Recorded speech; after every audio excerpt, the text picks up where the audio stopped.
Assalamualaikum warahmatullahi wabarakatuh dan selamat sejahtera.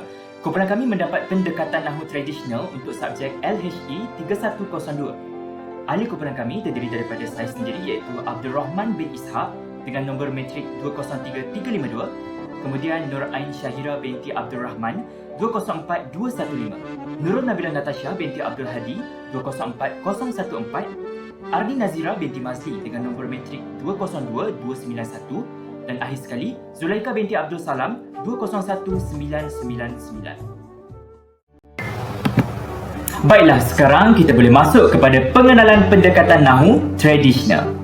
Teori Nahu tradisional ini sebenarnya dipelopori oleh Panini yang berasal dari India, berkembang ke Eropah pada zaman pertengahan, lalu meresap pula ke dalam beberapa bahasa yang lain. Jadi, pelita bahasa oleh penelitian Zakbar dianggap sebagai tata bahasa tradisional Melayu. Oleh itu, kita boleh menjadikan pelita bahasa oleh Zakbar ini sebagai rujukan terhadap tata bahasa tradisional Melayu. Apa pula pendekatan? Pendekatan merupakan suatu panduan atau langkah-langkah bagi pelaksanaan sesuatu teknik yang mana digunakan ataupun cara-cara sesuatu pengajaran itu dilaksanakan mengikut sesuatu pandangan atau disiplin ilmu pengetahuan tentang selok-belok bahasa. Pendekatan Nahu tradisional ni perlulah diingat, ia merupakan suatu pendekatan yang mementingkan makna dan tujuan sesuatu bahasa atau menekankan aspek semantik. Disebabkan oleh itu, makna perkataan akan diajarkan terlebih dahululah sebelum pemakaiannya dibuktikan dalam prasintaksis. Perlulah diingat di sini bahawa hanya terdapat 5 jenis kata dalam pendekatan Nahu tradisional, iaitu kata nama, kata kerja, kata sifat, kata sendi dan juga kata seru. Okey, jom kita tengok kata adjektif sebagai fokus pengajaran daripada kumpulan kami. Kata adjektif ni ialah kata yang menjadi unsur inti dalam binaan frasa adjektif. Ia juga dikenal melalui cirinya yang dapat didahului atau diikuti oleh kata penguat seperti sangat, paling dan betul. Sebagai contohnya, sangat cantik, paling rajin dan tinggi betul. Bagaimana pula dengan jenis-jenis kata adjektif? Ia merangkumi cara, warna, ukuran, sifat atau keadaan, bentuk, jarak, waktu, perasaan dan panca indera. Untuk panca indera, ia dapat dipecahkan kepada sentuh, bau, rasa, dengar, pandang dan gabungan. Okey, kita akan melihat contoh jenis kata adjektif iaitu warna. Seperti apa? Seperti biru, merah, hijau. Bagaimana pula dengan bentuk? Bentuk seperti petak, bulat atau bujur. Manakala perasaan seperti marah, sedih dan juga gembira. Okay, baiklah, seterusnya saya akan pergi pula kepada ciri-ciri Nahu tradisional. Yang pertama, kajian-kajian bahasa dibuat berasaskan bahasa tulisan. Selain itu, huraian tata bahasa adalah bersifat rasional dan berasaskan anggapan bahawa disiplin-disiplin lain tiada kaitan dengan bahasa. Akibat daripada perkara ini, huraian unsur-unsur bahasa adalah tidak tetap dan tidak tepat. Panini juga berpendapat bahawa bahasa-bahasa di dunia ini dapat dihurai dengan berasaskan ciri-ciri sejagat seperti logik, falsafah dan sebagainya. Kajian bahasa ini juga dapat dibuat secara deduktif, iaitu mengutamakan pemahaman peraturan-peraturan bahasa terlebih dahulu sebelum memberikan contoh-contoh. Teori ini juga berpendapat semua bahasa mempunyai peraturan yang sama dengan bahasa Yunani dan ciri tata bahasanya mementingkan bahasa, tulisan serta kajian berdasarkan hukum. Seterusnya, tujuan Nahu tradisional ini digunakan adalah untuk membenarkan pelajar bagi memahami Nahu sesuatu bahasa dan melatih mereka untuk menulis menggunakan bahasa yang tepat. Kedua, ia dapat membantu pelajar untuk menterjemahkan bahasa asing ke bahasa natif iaitu bahasa ibunda dan sebaliknya. Akhir sekali, tujuan Nahu tradisional ini digunakan adalah untuk mempersiapkan pelajar dengan perbendaharaan kata yang luas yang dapat diguna pakai dalam penulisan. Baik, Baiklah, seterusnya kita akan pergi pada bahagian teknik pengajaran kata adjektif dengan menggunakan pendekatan nahu tradisional. Kami telah menggunakan 3 teknik dalam mengajar kata adjektif, iaitu teknik iklan, teknik permainan bahasa dan teknik latitude. Seterusnya, saya akan menerangkan tentang teknik iklan yang digunakan dalam pengajaran kata adjektif nahu tradisional. Teknik iklan menggunakan laras bahasa iklan untuk mengenal pasti kata adjektif. Seterusnya, teknik iklan juga dapat menjana idea yang kreatif dalam pembinaan teks laras iklan dengan memasukkan pelbagai kata adjektif dalam teks laras iklan berkenaan. Teknik iklan ini bertujuan untuk memberi kefahaman kepada murid berkenaan dengan peranan kata adjektif. Seterusnya, kita beralih kepada langkah pengajaran.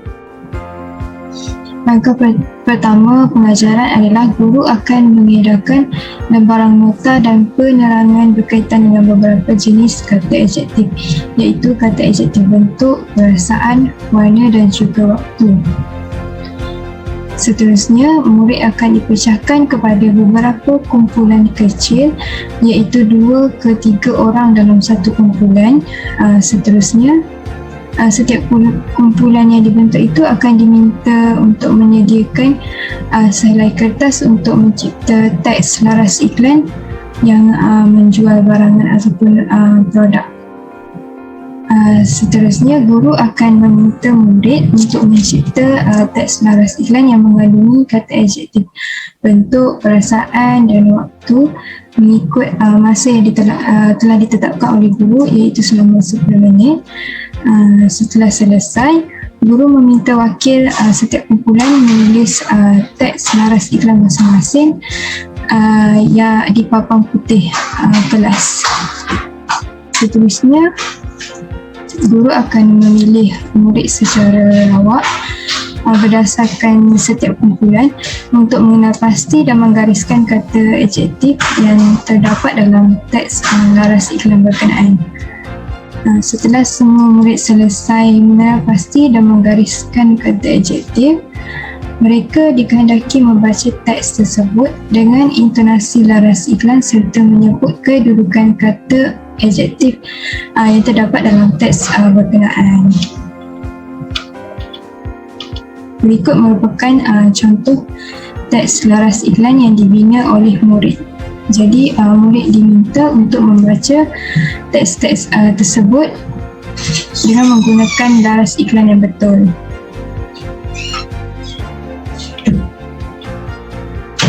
Bahan pengajaran yang digunakan dalam pengajaran menggunakan teknik laras iklan ialah lembaran nota, kata adjektif dan juga kertas A4 serta papan putih dan juga pen marker. Itu sahaja daripada saya. Baiklah, seterusnya saya akan menerangkan tentang teknik permainan bahasa dengan menggunakan pendekatan nahu tradisional. Justru kami sekumpulan telah memilih permainan bahasa yang bersesuaian dengan topik pembelajaran kami pada hari ini, iaitu kata adjektif. Permainan bahasa yang telah kami pilih iaitu nyata dan fikirkan. Permainan nyata dan fikirkan ini bersesuaian dengan pengajaran kami, iaitu kata adjektif, bertepatan dan selaras dengan objektif kami berdasarkan DSKP tingkatan 1, iaitu 5.1.2, memahami dan menggunakan kata adjektif, warna, bentuk, perasaan dan waktu dengan betul mengikut konteks. Baiklah, apa itu permainan bahasa? Teknik ini dikenali sebagai teknik belajar sambil bermain. Teknik ini bertujuan untuk mewujudkan suasana yang aktif, meriah, menyeronokkan dan tidak bosan semasa di dalam kelas. Permainan bahasa ini bertujuan untuk meningkatkan interaksi verbal para pelajar. Hal ini demikian kerana pelajar akan diminta untuk bercakap atau menyuarakan pendapat dan pandangan mereka semasa bermain permainan bahasa ini. Permainan bahasa ini membantu pelajar untuk memahami dan menggunakan kata adjektif mengikut konteks yang betul. Jadi seterusnya, ini merupakan langkah pengajaran teknik permainan bahasa iaitu nyata dan fikirkan. Terdapat 7 langkah yang perlu pelajar lakukan. Yang pertama ialah pelajar-pelajar akan dibahagikan kepada beberapa kumpulan mengikut bilangan kelas tersebut. Yang kedua, guru akan membuat garisan pada papan putih mengikut bilangan huruf yang hendak diteka. Seterusnya, guru akan menyediakan beberapa kepingan atau kad yang mengandungi pelbagai huruf. Kepingan atau kad yang mengandungi huruf-huruf tersebut perlu disusun oleh pelajar di ruangan kosong sehingga membentuk kata adjektif yang betul. Yang kelima, setelah pelajar berjaya menyusun dan mencantumkan perkataan-perkataan itu, pelajar perlu meneka jenis kata adjektif yang diberikan oleh guru itu, sama ada kata adjektif warna, bentuk, perasaan, ukuran dan sifat dengan mengikut konteks yang betul. Selepas berjaya meneka, pelajar perlu membina ayat yang lengkap menggunakan kata adjektif tersebut di papan putih. Setiap kumpulan akan bergila-gila meneka, mengisi ruang kosong dan membina ayat adjektif yang lengkap. Selepas permainan tamat, guru dan murid akan berbincang mengenai ayat yang pelajar bina sebentar tadi. Berikut merupakan contoh kad ataupun kepingan yang mengandungi pelbagai huruf yang akan dicantumkan oleh pelajar membentuk kata adjektif yang betul. Sama seperti seterusnya iaitu contoh bahan. Ini merupakan kepingan kad yang akan disusun oleh guru secara rawak di atas meja dan pelajar akan mengambil dan meneka kata adjektif dengan mengambil perkataan itu dan dimasukkan di ruangan kosong di papan putih. Contoh kata adjektif warna iaitu merah. Jadi pelajar akan mengisi tempat kosong itu dengan meletakkan huruf E dan A untuk menjadikan untuk membentuk kata adjektif yang betul. Seterusnya, pelajar akan mengambil marker daripada guru dan membina ayat adjektif yang sempurna. Membina ayat yang sempurna. Sebagai contohnya, ayah membeli adik sepasang kasut berwarna merah. Seterusnya juga, contoh bahan perkataan lewat kata adjektif masa. Terdapat ruangan isi yang perlu diisi, terdapat ruangan kosong yang perlu diisi oleh para pelajar. Contohnya, pelajar ambil kepingan huruf E, huruf W dan huruf I untuk membentuk kata adjektif. Mereka perlu meneka sama ada kata adjektif itu kata adjektif masa, warna, perasaan dan sebagainya. Setelah itu, pelajar akan membina ayat kata adjektif, ayat yang sempurna menggunakan kata adjektif tersebut. Sebagai contoh, Ali telah lewat ke sekolah. Begitu juga dengan contoh yang seterusnya. Dan yang terakhir, ini merupakan contoh yang sebenar sekiranya berlaku semasa di dalam kelas. Itu saja untuk permainan bahasa. Kita pergi kepada teknik yang seterusnya. Hai, Assalamualaikum. Okey, kini tiba giliran saya untuk membentangkan tentang teknik latih tubi. Okey, baiklah. Apa itu teknik latih tubi? Ayuh kita pelajari. Teknik latih tubi ialah merupakan satu latihan, ajaran atau tunjuk ajar yang diulang-ulang untuk menjadikan orang yang diajar itu benar-benar mahir tentang sesuatu pembelajaran yang dipelajari oleh mereka. Selain itu, teknik latih tubi ini juga bertujuan untuk meningkatkan dan mengekalkan tahap penguasaan murid dalam pembelajaran yang dipelajari oleh mereka. Seterusnya, teknik latih to be sangat sesuai dalam proses mengajar kata adjektif mengikut konteks yang bersesuaian. Okey, kita beralih kepada slide yang seterusnya. Langkah pengajaran teknik latih to be menggunakan kata adjektif. Okey.